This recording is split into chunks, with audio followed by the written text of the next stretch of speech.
Dentro de las enfermedades del corazón, una de las más graves, una de las más frecuentes, una de las que más produce mortalidad y una de las cuales no tenemos que dejar de pensar cuando un paciente llega a la emergencia con dolor de pecho y no podemos pensar en otra cosa hasta no descartar que el paciente no esté sufriendo un infarto miocardio.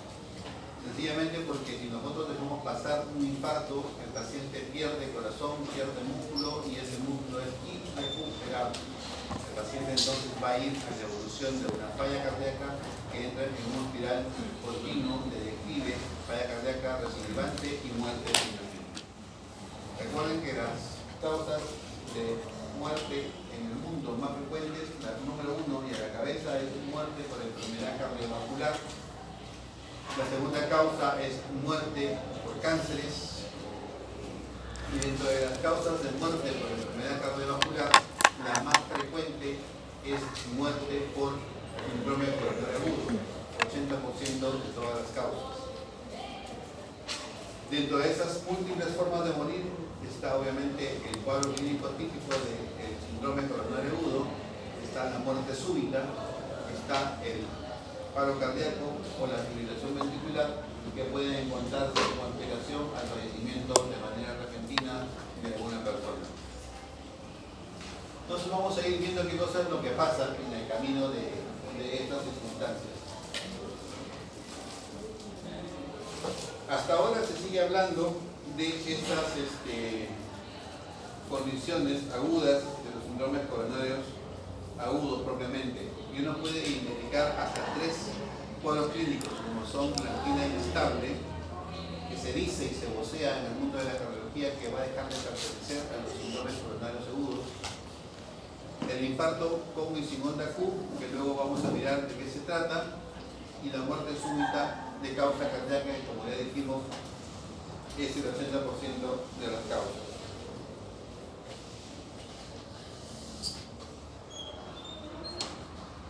Esta lámina es un poco para recordar cómo es que está conformado el árbol coronario.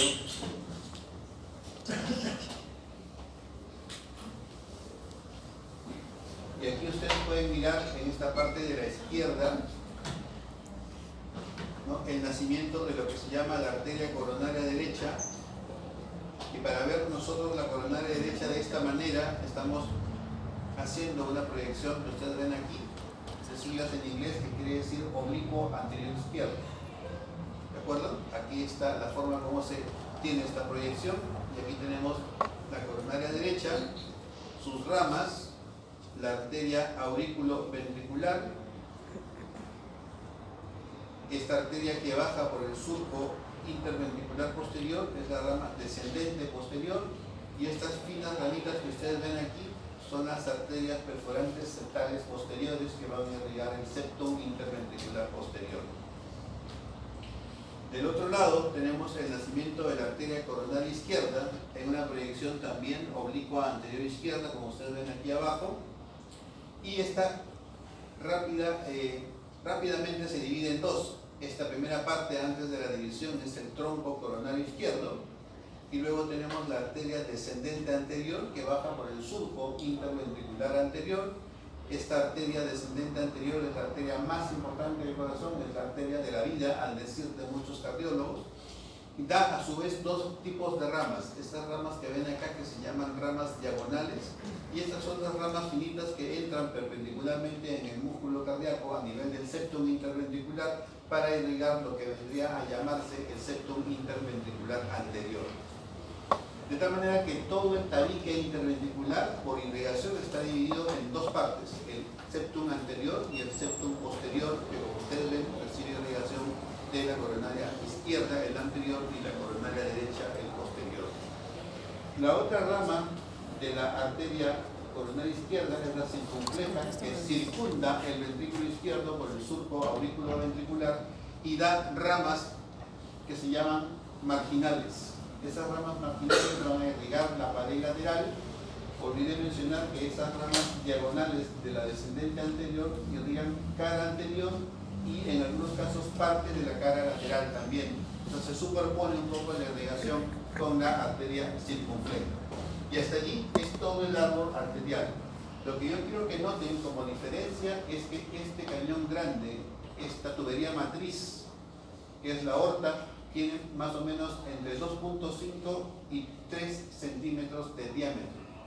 En algunos casos hasta 36 milímetros, es decir, 3.6 milímetros. Las coronarias, ambas cuando nacen, tienen 4 milímetros de diámetro y luego conforme van avanzando en su recorrido se van adelgazando a 3, 2 y 1 milímetro de diámetro. Y sobre esas arterias es las que vamos a trabajar para revisar qué cosa es lo que está pasando.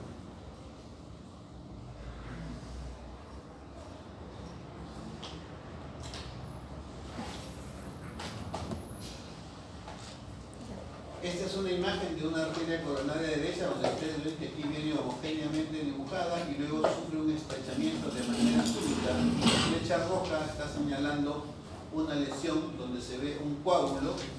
Honestamente, ustedes no lo ven, yo tampoco, pero toda esa imagen que le falta de continuidad al color blanco refleja y nos hace pensar que allí hay un coágulo que está tapando esa arteria y está dejando solamente este pasaje por esta fina luz para que continúe la circulación sanguínea por todo este espacio. Esto que ustedes ven aquí es una lesión crítica que está ocurriendo para producir un infarto al miocardio. Y eso es lo que tenemos que abrir nosotros con el tratamiento conforme vamos a ir viendo en el camino de esta presentación.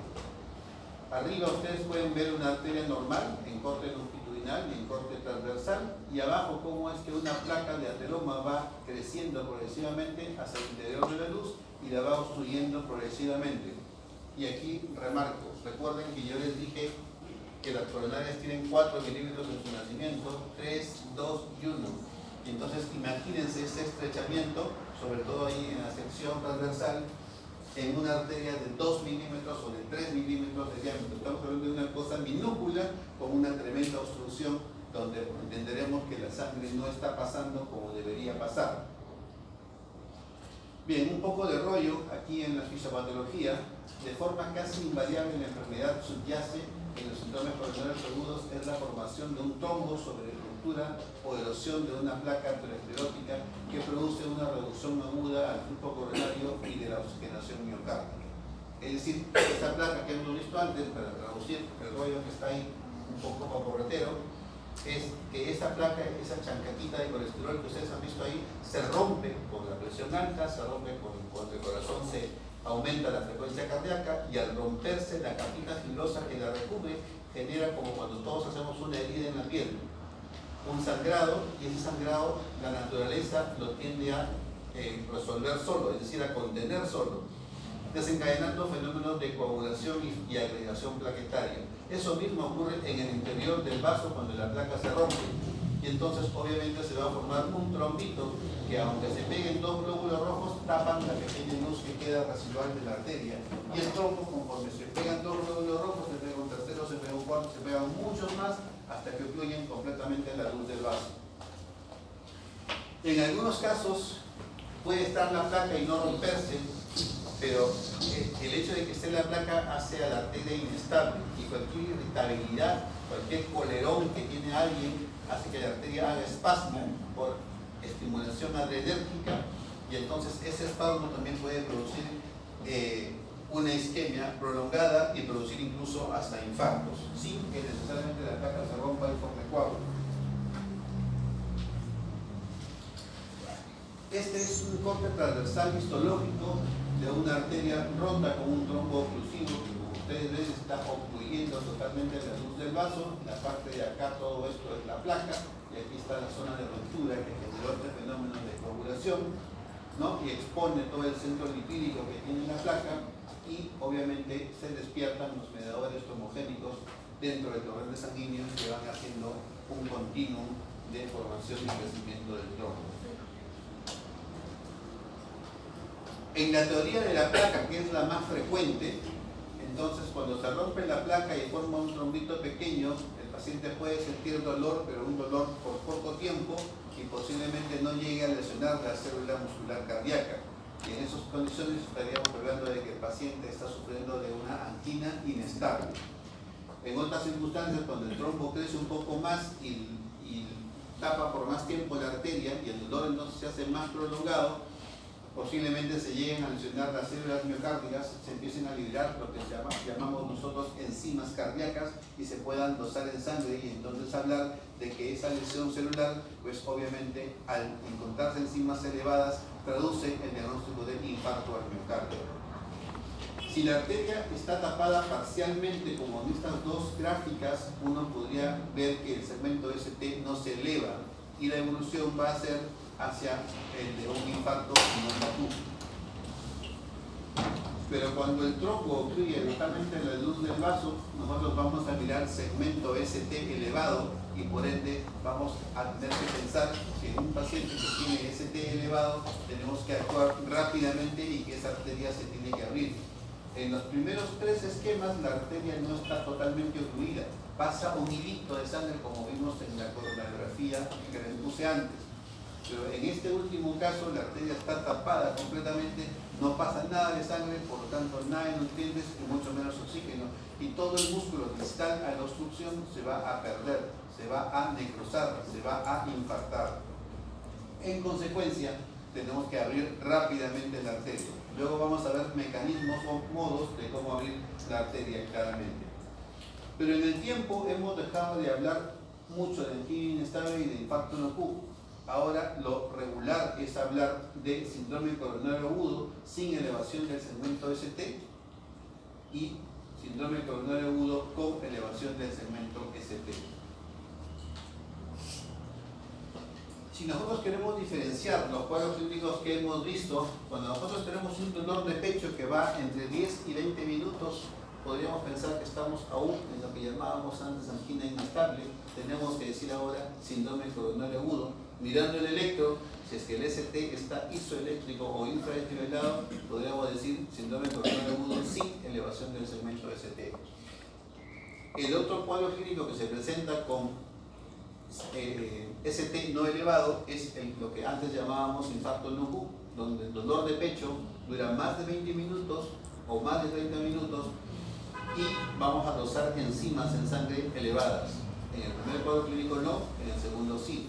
Y el tercer cuadro clínico es aquel que tiene más de 30 minutos de duración de dolor, donde el electrocardiograma nos muestra elevación del segmento ST y es el que yo enfatizo y hemos dicho que tenemos que actuar rápidamente para abrir la arteria. Entonces, el resumen, esa es la terminología que tenemos que mencionar ahora. Síndrome coronario agudo con elevación del segmento ST y síndrome coronario agudo sin elevación del segmento ST. Los síntomas en ambos cuadros clínicos en realidad son similares, no van a cambiar mucho, depende un poco del tiempo y la forma de presentación del electro. Pero el dolor va a ser típico, definido como presión, ardor, tumefacción. Muchos describen como que un elefante está pisando el pecho a la persona, para que ustedes más o menos se den cuenta de la intensidad de la sensación que percibe el paciente. Y ojo que estoy en los últimos segundos tratando de no decir dolor, porque muchas veces le preguntan a ustedes, ¿señor le duele? No, me oprime el pecho. Y el paciente lo aclara. Entonces para eso nosotros usamos una escala valorada del dolor, donde decimos que 0 no hay dolor y 10 es el dolor más intenso.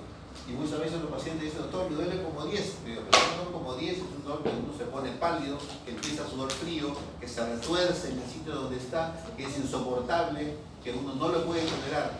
Un dolor como 10, para el que ha tenido cólico renal, es como el del cólico renal. Un dolor como 10 es el de la señora que está dando a luz en la máxima dilatación, que justamente es cuando el bebé ya va a nacer. Si es que obviamente la señora no ha recibido una anestesia para amortiguar el dolor. Entonces, cuando nosotros recibimos la respuesta del paciente que le duele como 10, le preguntamos si le ha dolido de esa intensidad, y obviamente el paciente va a decir que no, porque no le ha dolido de esa manera. Y los pacientes que están rodeados de familiares, la familia va a aportar información al respecto, para decir, pero no te hizo pálido, pero no te hizo estar más dolido, ¿no? Cosas por el estilo que nos va más o menos dando idea de qué tanto duele realmente o qué tanto oprime el pecho, ¿no? El dolor es típicamente retroesternal, pero no necesariamente retroesternal. Yo acabo de tener un paciente que le acabo de dar de alta en la clínica ahorita, donde ha estado 3 meses con dolor aquí, en los 2 lados del cuello, y él pensaba, como tiene una hernia cervical y siempre le duele la cabeza, que era la irradiación del dolor. Pero el día sábado vino a la emergencia porque a ese dolor de acá se le agregó una opresión en el pecho. Las enzimas salieron altas, lo metimos a cateterismo y le encontramos una arteria descendente anterior obstruida al final del tercio inicial. Se le ha puesto un stent y santo milagro, desapareció el dolor del centro del pecho y desapareció el dolor de aquí. O sea que el señor ha estado con angina de pecho por lo menos 2 o 3 meses antes y él no usaba el cardiólogo. Recién hoy día me ha dicho que sí puede haber alguna cardióloga y le dijo que era angina, pero él no lo dijo a nadie. Recién hoy lo ha dicho, después que ya pasó por obviamente todo este contexto de hacer un cateterismo y poner un stent.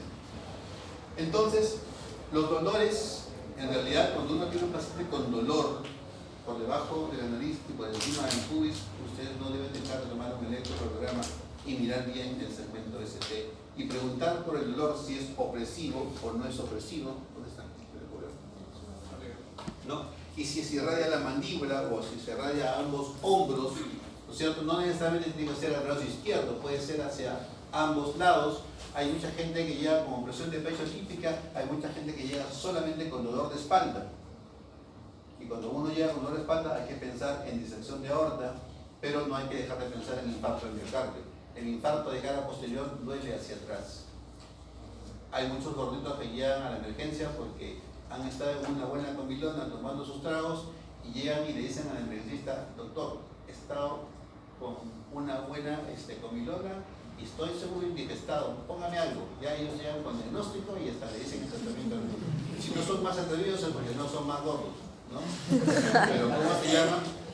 Si el emergencista se deja convencer por el paciente, obviamente pues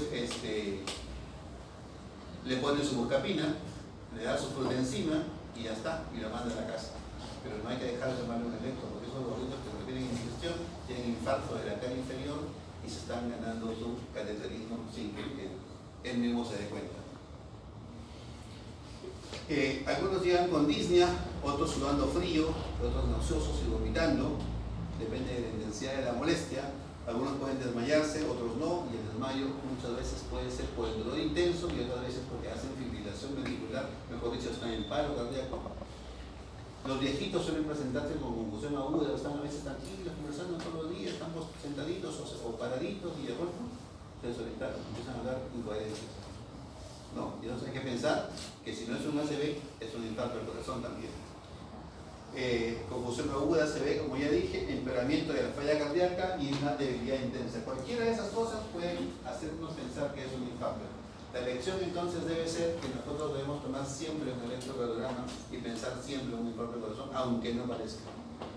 ¿De acuerdo? Lo mismo con una gráfica clásica de Netter mostrando al señor que sale de tomarse unos tragos y una sensación de opresión que podría ser desencadenada por el frío de la foto que podemos ver ahí.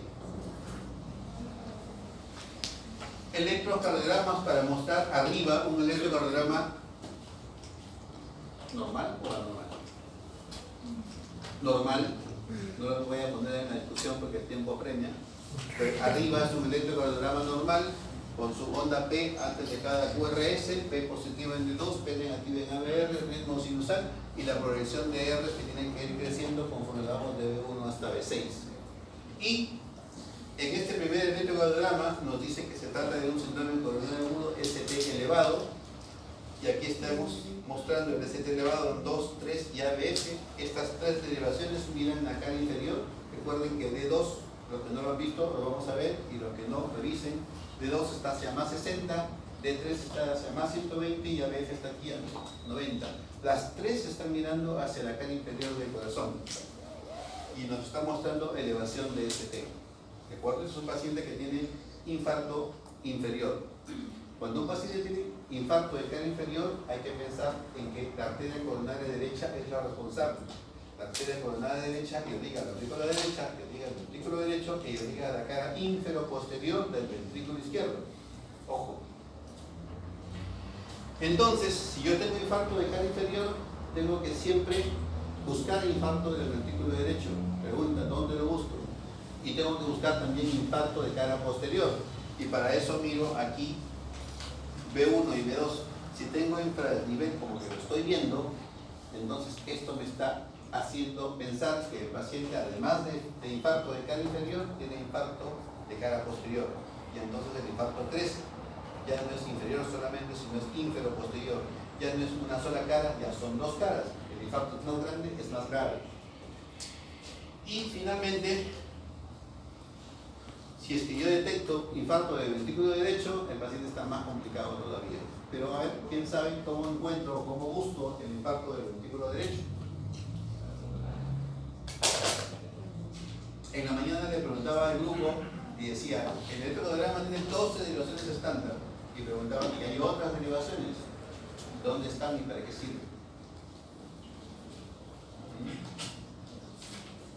Bien, esas otras derivaciones, partes son justamente para mirar infarto del ventrículo derecho y se llaman precordiales derechas.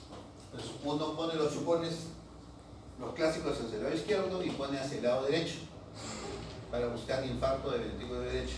Y se llaman B3R, R de Wrights, B4R y B5R. Y buscamos elevación del segmento ST, justamente para definir si es que el paciente tiene o no infarto del ventrículo derecho. Lo cual haría el diagnóstico de tenerlo, aquí no se muestra, de infarto inferior, posterior y de ventrículo derecho. Lo cual, como ya dije, empeoraría mucho más la escena.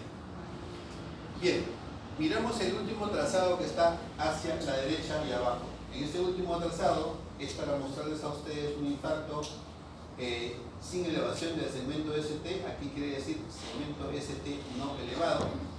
Lo que estamos viendo es infradesnivel del segmento ST en B1, en B2, en B3 y hasta B4. Muchas veces este infarto de estas características es mucho más grave que el segmento ST elevado en algunas circunstancias, porque traduce una lesión muy grave en el tronco de la coronaria izquierda. Pero vamos a dejarlo ahí y vamos a suponer que solamente es un ST no elevado. El doctor Reyes me ha dicho que la arteria no está totalmente fluida, hay que tratarlo, pero no hay que correr urgentemente a abrir la arteria porque nos da algo de tiempo. Sin embargo, no se duerma hasta la siguiente semana. Hay que tratarlo de preferencia en el día o máximo al día siguiente. El paciente puede presentarse ansioso, agotado, nauseoso, pálido, inquieto, sudoroso, como ya vimos. Si el paciente está muy ansioso o empieza a desarrollar insuficiencia cardíaca, va a mostrarse además taquicárdico. Pero si el paciente empieza a predominar con actividad parasimpática, va a estar al contrario bradicárdico y o si es que el paciente se bloquea por el infarto, también va a estar bradicárdico. Hipotenso, cuando un paciente tiene un infarto y duele mucho y suda, la literatura describe que el paciente puede perder hasta 500 mililitros de volumen solamente por la sudoración. De que si un paciente está hipotenso, lo primero que tiene que hacer es reponerle volumen, solución salina. Ojo, no olviden que el paciente con infarto puede hacer falla cardíaca y tampoco hay que ponerle mucha agua. Entonces hay que estar monitorizando siempre al paciente para mejorar presión y parar la mano, no pasarse más allá del volumen. Y si no recupera presión con el aumento de volumen, con el pasaje de volumen de 500 mililitros, entonces nuestro paciente puede estar en shock. Y si tenemos un infarto va a ser un shock del corazón, un shock cardiogénico. Por el contrario, si mi paciente se presenta hipertenso, me da más tranquilidad, aunque al familiar le puede asustar que vea 200 con 100 de presión, a mí me da más tranquilidad porque la gran mayoría de medicamentos que voy a usar, además de anticoagulantes, son hipotensores. Entonces me va a permitir un paciente que llegue hipertenso manejar también su cuadro clínico con los medicamentos que yo tengo que darle. Si además en la auscultación encuentro el tercer o cuarto ruido, ya estoy pensando en que ese ventrículo está fallando, el paciente va a complicarse con insuficiencia cardíaca, me puede hacer un edema pulmonar, y si es que el infarto es grande, me puede comprometer el músculo papilar y generar insuficiencia de la válvula mitral, ¿no? Porque el músculo ya deja de contraerse y por lo tanto la válvula ya no cierra como debe ocurrir, y o puede perforarse el septum interventricular y producir un CIB a consecuencia del infarto. Y todo eso ir pues complicando la hemodinámica del paciente y poderlo perder. Obviamente no hay que dejar de tomar una placa y auscultar los pulmones para mirar si es que mi paciente puede estar desarrollando una insuficiencia cardíaca. Cuando un paciente llega a shock trauma, que es donde llegan los pacientes con infarto, usualmente es recibido por un equipo multidisciplinario. donde pueden estar ustedes, estudiantes de medicina, donde va a estar el técnico de laboratorio, el tecnólogo de rayos X, el residente, el asistente, el residente de cardiología probablemente, la enfermera, el técnico de enfermería. Todos ellos tienen un rol. El técnico de enfermería le quita la ropa al paciente y lo conecta al monitor. La enfermera busca vías para ponerle al paciente, que deben ser 2 por lo menos. El médico, ya sea residente o asistente, está haciendo la historia clínica sucinta, dirigida. ¿Por qué viene, señor? ¿Qué molestias tiene? ¿Me duele el pecho? Pues ya duele el pecho, ya tenemos un punto.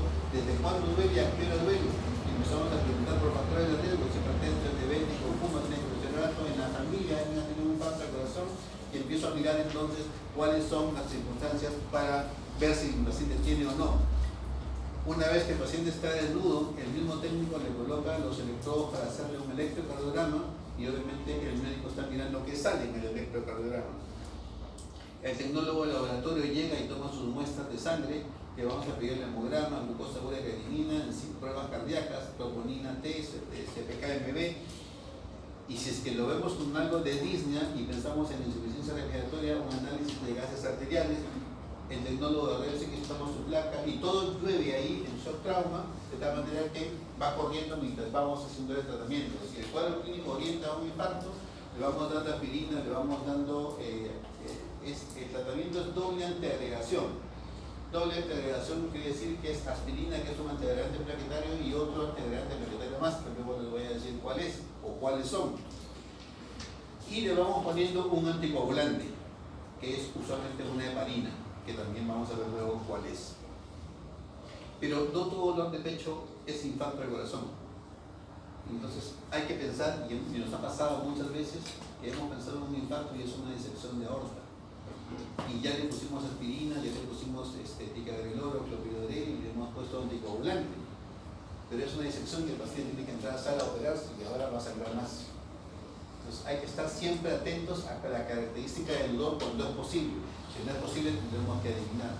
Esto de aquí nos obliga a pensar que al paciente debemos tenerle en un angiotomógrafo para poder hacer evaluación de la aorta, o por lo menos un ecocardiograma que nos chequea la raíz de aorta y ver si es que hay disección o no hay disección de aorta. De otro lado, otra cosa que hay que buscar es TEP.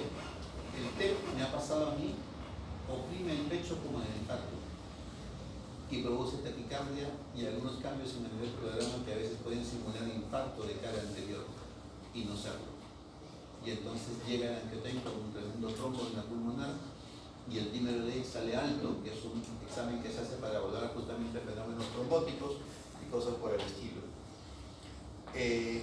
Y con la disección de aorta, antes que me olvide, ocurre muchas veces que se rompe la aorta y se va hacia la coronaria. Y si se va hacia la coronaria, la ocluye y produce además infarto al miocardio. Entonces, ¿qué tratamos primero? ¿El infarto o la disección? Si es que es como yo le he dicho, que primero ocurrió la disección y ocurrió la arteria, hay que tratar obviamente la disección, pero además hay que ponerle un bypass a esa arteria.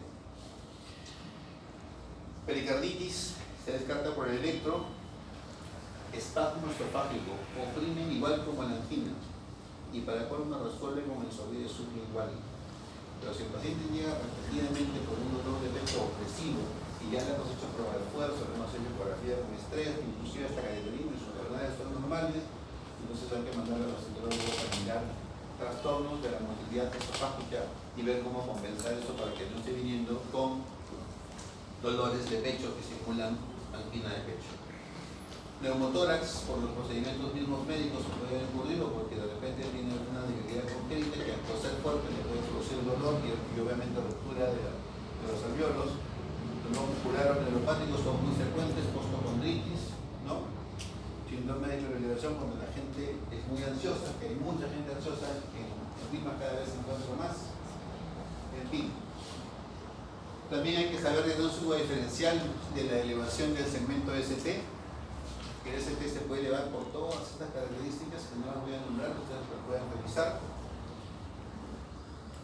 Pero la más frecuente que produce elevación del ST es la pericarditis, y en segundo lugar diría yo la vascularización precoz, que es muy frecuente encontrar en mucha gente, sobre todo en mujeres. De todos los pacientes que hemos conversado,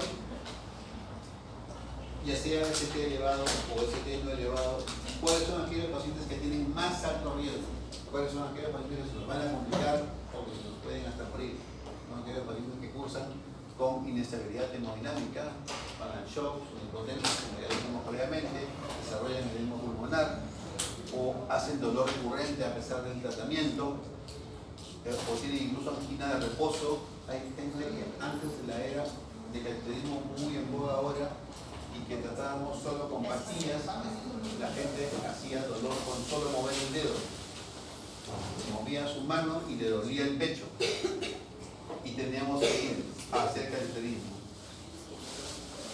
La troponina muy elevada es un marcador de mal pronóstico, la presencia de rinos ventriculares en el infarto también, y la presión de eyección reducida, como se habla ahora, pues son marcadores de muy mal pronóstico.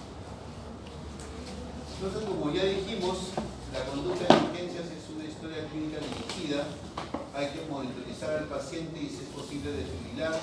Hay que hacer un electrocardiograma en los primeros 5 a 10 minutos. Hay que ponerle su oximetría para ver cuándo está saturando o desaturando. Poner por lo menos 2 vías periféricas, tomar su placa y admitirlo en la medida de lo posible a una unidad coronaria, y de no haber, por lo menos hay que buscar la posibilidad de colocarlo en una unidad de dolor torácico. Los medicamentos que vemos aquí más o menos se atañen a lo que antes se llamaba el famoso MONA, la estimulación cardiopulmonar. Y MONA, tenemos aquí abajo morfina. Cuando el dolor es muy intenso e insoportable es una opción, pero mi primer consejo es tratar de no usarlo, porque produce sequedad bucal, estimula más al paciente, y el cuadro clínico de un paciente que nosotros lo podemos ver tranquilo, aparentemente echado en su cama, empieza a intranquilizarse, a moverse, a fastidiarse por la náusea y el vómito, y terminamos complicando al paciente. En lo posible, solamente si el dolor está extremadamente alto y no tenemos otra forma de resolverlo. Oxígeno ahora está recomendado solamente si el paciente desatura.